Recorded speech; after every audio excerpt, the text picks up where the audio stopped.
मैं मानता हूं हमारे लिए अत्यंत शुभयोग है, क्योंकि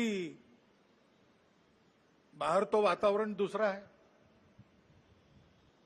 चुनाव संपन्न हुए, उसके परिणाम भी आए, कल सरकार भी बन गई, ये सब हो गया, लेकिन उसकी चर्चा अभी तक चलती है। जो हुआ वो क्यों हुआ, कैसे हुआ, क्या हुआ,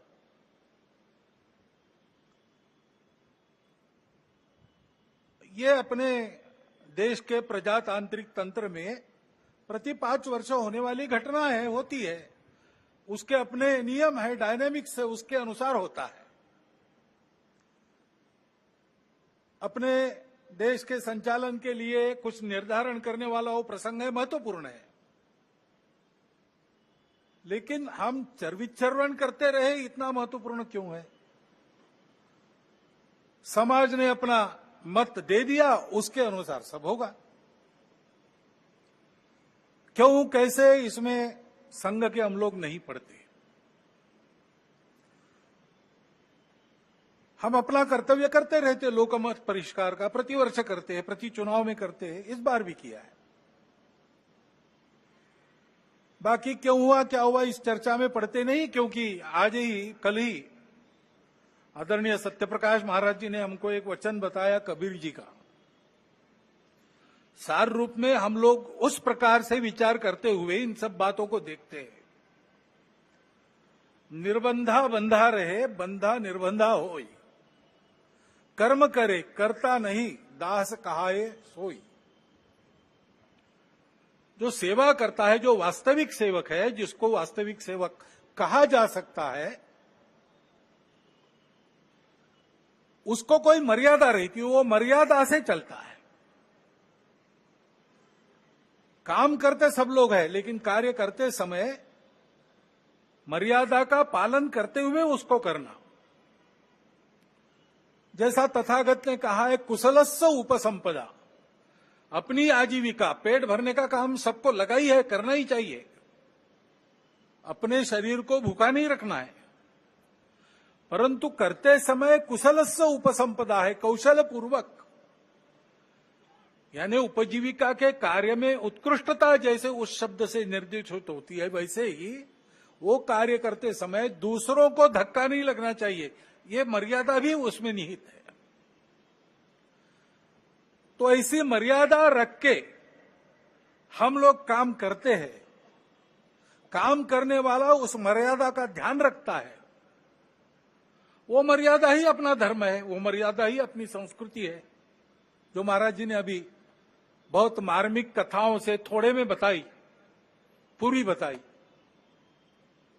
उस मर्यादा का पालन करके जो चलता है वो कर्म करता है, लेकिन कर्मों में लिप्त नहीं होता, उसमें अहंकार नहीं आता कि मैंने किया,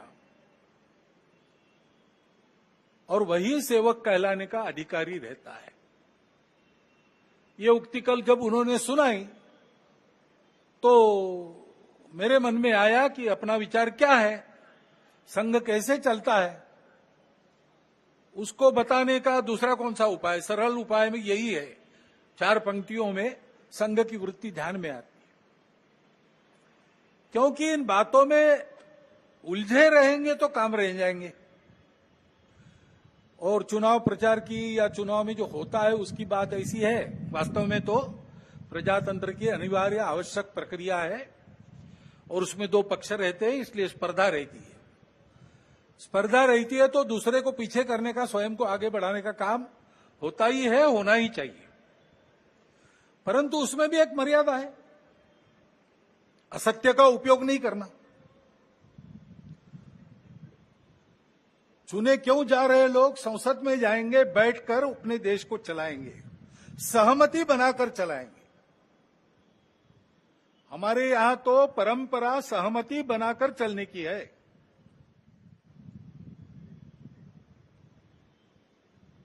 समानो मंत्र समिति समानी, समानम मनस सहचित्तमेशाम। इस सहचित्त पर विनोबा भावे जी की टिप्पणी है। वो कहते हैं कि ऋग्वेदकारों को मानवीय मन का कितना ज्ञान था ये समझ में आता है। सब जगह उन्होंने कहा है समानो मंत्र, समिति समानी, समानम मना, लेकिन चित्त के बारे में सम नहीं कहा, क्योंकि प्रत्येक व्यक्ति का चित्त मानस अलग अलग होता ही है और इसलिए 100% मतों का मिलान होना संभव नहीं है। लेकिन जब समाज में लोग अपना चित्त अलग अलग होने के बाद भी हमको साथ ही चलना है ऐसा निश्चय करते हैं तो सहचित्त बन जाता है। वास्तव में संसद क्यों है और उसमें 2 पक्ष क्यों है? इसलिए है कि दोनों पहलू उजागर हो। किसी भी सिक्के के 2 पहलू रहते हैं, ऐसे किसी भी प्रश्न के 2 पहलू रहते हैं। एक पक्ष एक पहलू का विचार करता है तो दूसरे पक्ष ने दूसरा पहलू उजागर करना है ताकि जो होना है वो पूर्णतः ठीक हो, सहमति बने। इसलिए संसद बनती है, लेकिन ऐसी सहमति बनना स्पर्धा करके आए लोगों में थोड़ा कठिन भी रहता है और इसलिए हम बहुमति का आसरा लेते हैं। उसके लिए स्पर्धा चलती है। ये स्पर्धा है, कोई आपस का युद्ध तो है नहीं। जिस प्रकार ये बातें हुई, जिस प्रकार एक दूसरे को लताड़ना हुआ, जिस प्रकार प्रचार के दौरान हमारे करने से समाज में मनमुटाव बढ़ेगा, 2 गठ बटेंगे, आपस में शंका संशय उत्पन्न होगा, इसका भी ख्याल नहीं रखा गया और विनाकारण संघ जैसे संगठनों को भी उसमें खींचा गया। टेक्नोलॉजी का सहारा करके असत्य बातें परोसी गई, नितांत असत्य। क्या शास्त्र का, विज्ञान का, विद्या का ये उपयोग है? सज्जन विद्या का ये उपयोग नहीं करते। विद्या विवादाय, ये खलस्य ऐसा कहा है, विद्या विवादाय धनम मदाय शक्ति परेशान परपीडनाय खलस्य साधो विपरीतमेतत् ज्ञानाय दानाय च रक्षणाय। विद्या का उपयोग प्रबोधन करने के लिए होता है, लेकिन आधुनिक विद्या टेक्नोलॉजी का उपयोग असत्य परोसने के लिए किया गया। ऐसे से देश कैसे चलेगा भाई? आखिर सबको देश ही चलाना है ना।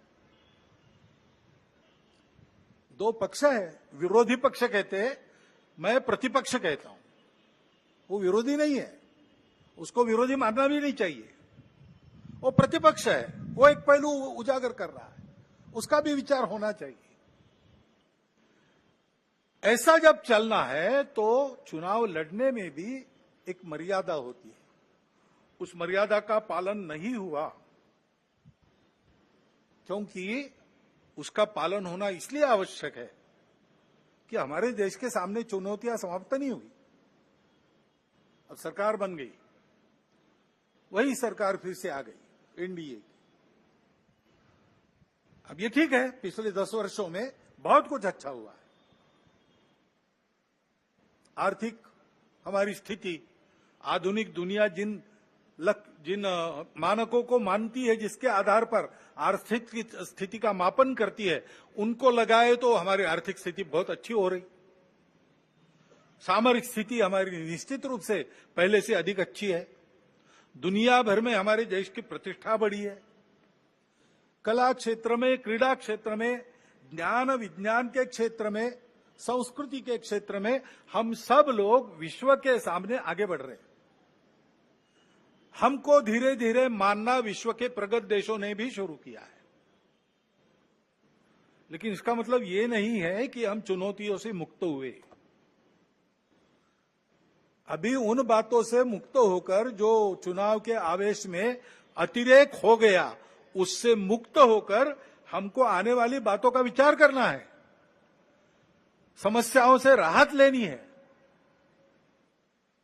अभी हम बैठे हैं, गर्मी लग रही है, अभी तो ठंडा हो गया, लेकिन कुछ दिन पहले कितनी गर्मी थी। इस वर्ष हर वर्ष से बहुत अधिक गर्मी हुई और सर्वत्र हुई, हिल स्टेशंस में भी हुई। बेंगलुरु जैसे महानगर में जल का संकट आ गया। हिमालय के हिमनदियों के पिघलने के बारे में तरह तरह की बातें छप रही है। ये पर्यावरण का सारी दुनिया पर संकट है। भारत जो संस्कारों से ही पर्यावरण का मित्र बनकर चलता है, कृतज्ञता पूर्वक नदियों को, वृक्षों को, पहाड़ों को, पशुओं को, पक्षियों को पूजता है, उनके साथ अपना संबंध मानता है, वहां भी यह संकट खड़ा हुआ है, क्योंकि विकास पथ की दृष्टि अधूरी है। उसको बदलना होगा, सबको बदलना होगा। लेकिन जिसके पास ये दृष्टि पहले से है, वो भारत अपने आप को कैसे बदलता है ये देखकर दुनिया उसका अनुकरण करने वाली है। तो हमको अपना स्व के आधार पर एक विकास पथ ठीक से बनाना है। अभी उस स्व का विचार करके भी बहुत सी बातें हो रही है, लेकिन हमको मूल से विचार करके दृष्टिगत सारी बातें बदल के करना पड़ेगा। ज्ञान विज्ञान का जो आधुनिक सारा प्रवास और प्रयास है, उसको भी ध्यान में रखकर हमारे परंपरा का ज्ञान जो काल सुसंगत है, उसको साथ लेकर दृष्टि वो रखकर कि वसुधैव कुटुंबकम, और सृष्टि अपनी माता है। हम सृष्टि के विजेता नहीं है, हम सृष्टि के अंग है। वो माता है, उसका दोहन करना है, उसका पोषण होना चाहिए, इस पर ध्यान देना है। उस ढंग से विकास की रीति, उस ढंग से अपने विकास के प्रतिमान हमको बनाने पड़ेंगे। उसके लिए देश में शांति चाहिए जगह जगह, और समाज में कलह ये नहीं चलता। अब 1 साल से मणिपुर शांति की राह देख रहा है, उसके पहले 10 साल शांत रहा। पुराना गन कल्चर समाप्त तो हो गया ऐसा लगा, और अचानक जो कलह वहां पर उपज गया या उपजाया गया, उसकी आग में अभी तक जल रहा है, त्राही त्राही कर रहा है। कौन उस पर ध्यान देगा? प्राथमिकता देके उसका विचार करना ये कर्तव्य है। समाज में कितनी बातें आ रही, भले घर की महिलाएं शराब पीकर कार चलाती है और नीचे लोगों को रौंद देती है।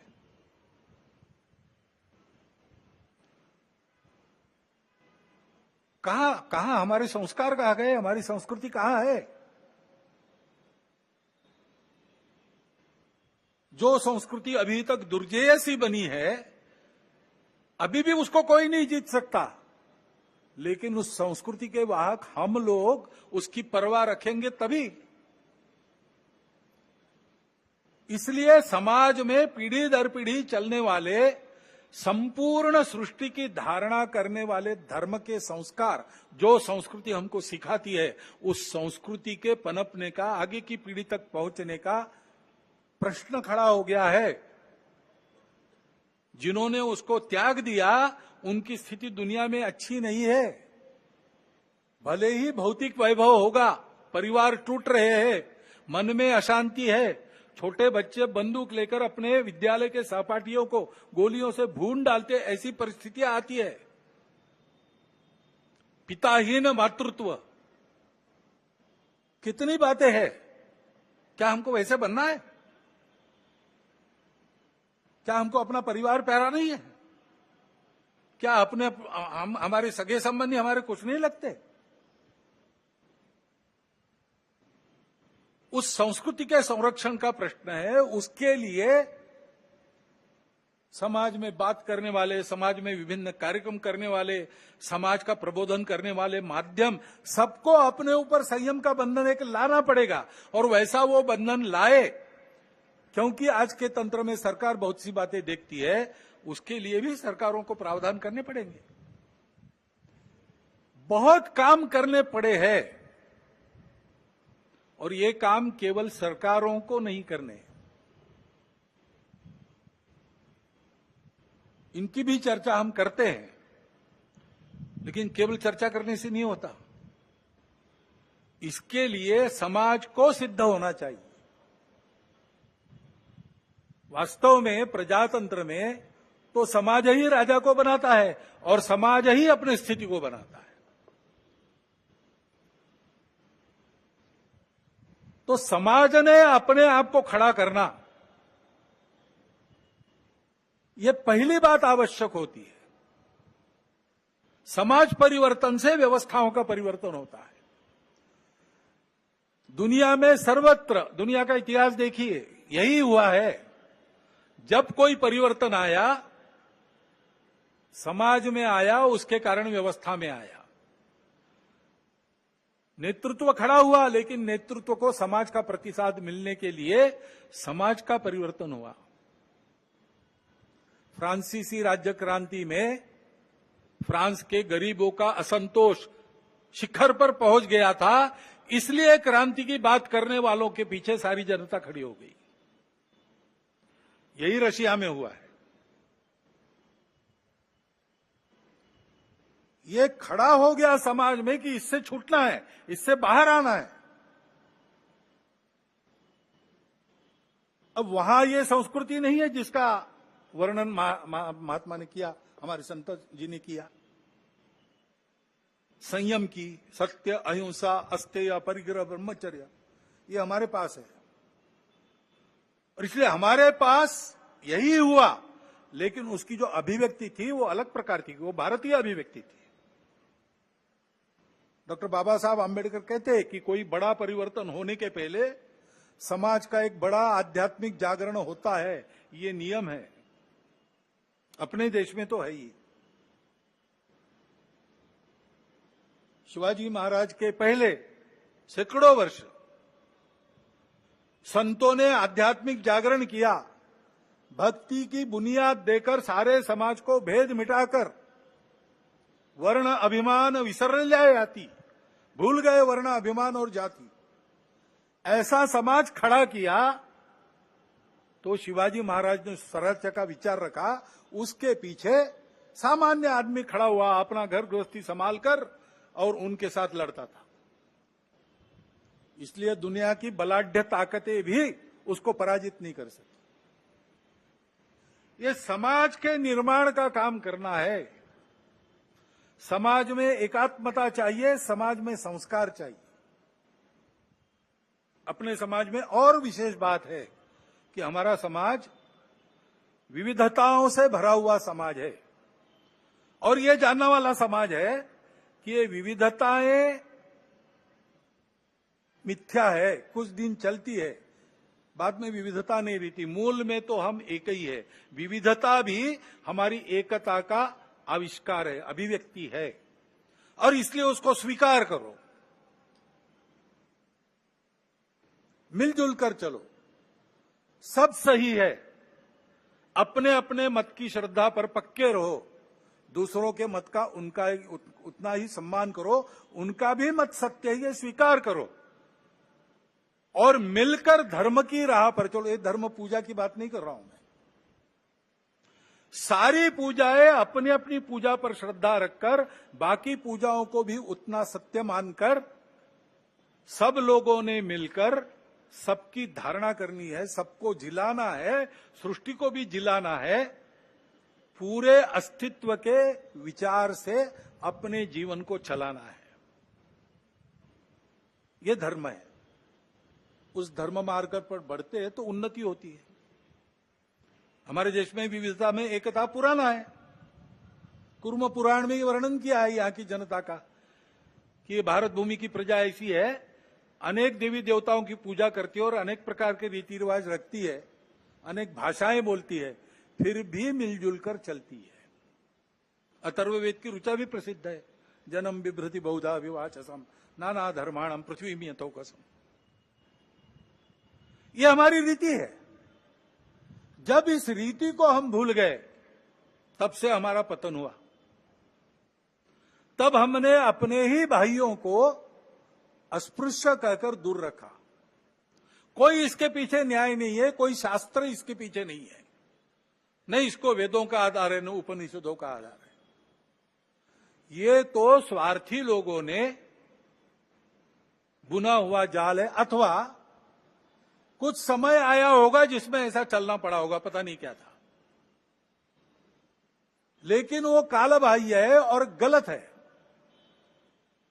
समाज में एकता चाहिए, लेकिन अन्याय होता रहा है, इसलिए आपस में दूरी है, मन में अविश्वास है। हजारों वर्षों का काम होने के कारण चिढ़ भी है। अपने देश में बाहर से आक्रामक आए, आते समय अपना तत्वज्ञान भी लेकर आए। यहां के कुछ लोग विभिन्न कारणों से उनके विचारों के अनुयायी बन गए, ठीक है, अब वो लोग चले गए, विचार उनके रह गए, उसको मानने वाले रह गए, है तो यहीं के विचार, वहां के हैं, तो यहां की परंपरा को उससे कोई फर्क नहीं पड़ता। बस एक बात है कि भारत के बाहर के विचारों में जो हम ही सही बाकी सब गलत है, उसको छोड़ो। मतांतरण वगैरह नहीं करने की जरूरत है। सब मत सही है, सब समान है, तो फिर अपने मत पर ही रहना ठीक है। दूसरों के मत का भी उतना ही सम्मान करो। लेकिन बाहर से आए थे इनके मत, इनका तत्व देने वाले, तो लड़ाई हुई, संघर्ष हुआ, संघर्ष का इतिहास है। बहुत गहन संघर्ष हुए, बहुत कटु संघर्ष हुए, उसकी यादें भूले नहीं है हम, और उन यादों को भूले नहीं तो परिणाम देश टूट गया। वो भी और इन दूरियों को और चौड़ा करता है। बहुत गहरे घाव है, उसकी पीड़ा है। अन्याय के प्रति जो चिढ़ है, उसके कारण अपने ही समाज के लोग रूठे हुए, गुस्से में है, मन में आशंका है, दूरी है, और इतिहास के कारण ये जो घाव हुए उसकी पीड़ा है, इसलिए हम दूर है। तो पास आना और एक होने का मार्ग क्या होगा? मार्ग तो यही होगा कि उसको भूतकाल में जमा कर दो। डर है तो दुर्बल मत बनो, शक्ति संपन्न बनो, डर नहीं रहेगा। लेकिन शक्ति के साथ शील संपन्न बनो। शील अपना अपने धर्म और संस्कृति से आता है, जो सत्य के बाद अहिंसा को कहता है, सबके प्रति सद्भावना को कहता है। सबके प्रति सद्भावना को लेकर पुरानी बातों को भूलकर सबको अपनाना, और हम एक दूसरे को अपना सके इसलिए अपने को जो बदल अपने में करना है, अपने घर से उसका प्रारंभ करना, स्वयं से प्रारंभ करना। जैसे अपने ही बंधुओं को जो हमने ही दूर किए, उनको लेने के लिए ये जो जाति पाति की बात है, it should go out lock stock and barrel, ऐसा बाला साहब ने कहा है। भाषण में तो जाती है, कार्यक्रमों में तो जाती है, मेरा आचरण और मेरे घर के आचरण में वो जानी चाहिए। उसके जगह समताधिष्ठित व्यवहार की प्रतिष्ठापना होनी चाहिए। कठिन होगा, लेकिन देश के लिए करना पड़ेगा। हजारों वर्षों से जो पाप हमने किया, उसके प्रक्षालन के लिए करना पड़ेगा। ऐसे ही आपस में मिलना जुलना है। भारतोद्भव जो लोग हैं, उनसे मिलना आसान है, क्योंकि एक ही बुनियाद है। वही यम नियमात्मक आचरण का पुरस्कार सर्वत्र है, और एक से सब निकला है। एकम सद विप्रह बहुधा वदंती, यही सबकी श्रद्धा है। इसलिए वो तो संबंध रखना, आना जाना, अभेद बरतना, रोटी बेटी सब प्रकार के व्यवहार होने दो। लेकिन जो बाहर की विचारधारा है, ये उनकी प्रकृति ऐसी थी, हम ही सही बाकी सब गलत। अब उसको ठीक करना पड़ेगा, क्योंकि वो आध्यात्मिक नहीं है। इन विचारधाराओं में जो अध्यात्म है, उसको पकड़ना पड़ेगा। पैगंबर साहब का इस्लाम क्या है, सोचना पड़ेगा। ईसा मसीह की ईसाईयत क्या है, सोचना पड़ेगा। भगवान ने सबको बनाया है, भगवान की बनाई जो कायनात है, उसके प्रति अपनी भावना क्या होनी चाहिए, सोचना पड़ेगा। सोच समझ के जो समय के प्रवाह में विकृतियां आई है, उसको हटाकर, ये जानकर कि मत अलग हो सकते हैं, तरीके अलग हो सकते, सब अलग हो सकता है, हमको इस देश को अपना मानकर, उसके साथ अपना भक्तिपूर्ण संबंध स्थापित कर, इस देश के पुत्र सब कुछ अपने भाई है, ये जानकर व्यवहार करना पड़ेगा। और ये होना पड़ेगा तो उसके लिए आदत की आवश्यकता रहती है, क्योंकि विचार तो अच्छे होते हैं, मन को भी अच्छे लगते हैं, बुद्धि भी उनको मान्य करती है, लेकिन दशकों की शतकों की जो आदत है उसको सुधारने में समय लगता है, उसको सुधारने में समय लगता है। और इसलिए उसके लिए रोज व्यायाम करने की आवश्यकता है। वो व्यायाम ही संघ की शाखा है। ये सारी बातें संघ की शाखा में होती है, हंसते खेलते होती है, करने वालों को ध्यान में भी नहीं आता कि जो मैं कर रहा हूं उससे ये हो रहा है। 10-12 साल के बाद पीछे मुड़ के उस समय के स्वयं के चित्र को देखता है तो उसको लगता है कि मैं कितना बदल गया। संघ यही काम करता है, संघ इसी के लिए है। ये करते हुए अपने विश्व के सारे जीवन का आधार बनने वाले भारत को फिर से उस रूप में खड़ा करना, यह कर्तव्य है, इसको करना है। इसलिए यह तपस्या है और इसलिए हम इन सारी बातों को करते हैं। अभी 5 बातों का आग्रह हम समाज के सामने रख रहे। स्वयंसेवक अपने से प्रारंभ करेंगे, कर लिया उन्होंने, शुरू होगा, धीरे धीरे बनेंगे। एक तो बात है सामाजिक समरसता का व्यवहार। अपने कार्य क्षेत्र में जितने प्रकार का समाज रहता है उन सब में अपने मित्र और मित्र कुटुंब होने चाहिए, अपने कुटुंब के। और जहां अपनी शक्ति है कि समाज हमारे कहने से मान सकता है, वहां मंदिर, पानी, स्मशान सबका एक होना चाहिए। पर्यावरण के बारे में हम प्रयास करेंगे, पानी बचाओ, प्लास्टिक हटाओ, हरियाली, पेड़ लगाओ, अपना घर हरित घर बनाओ।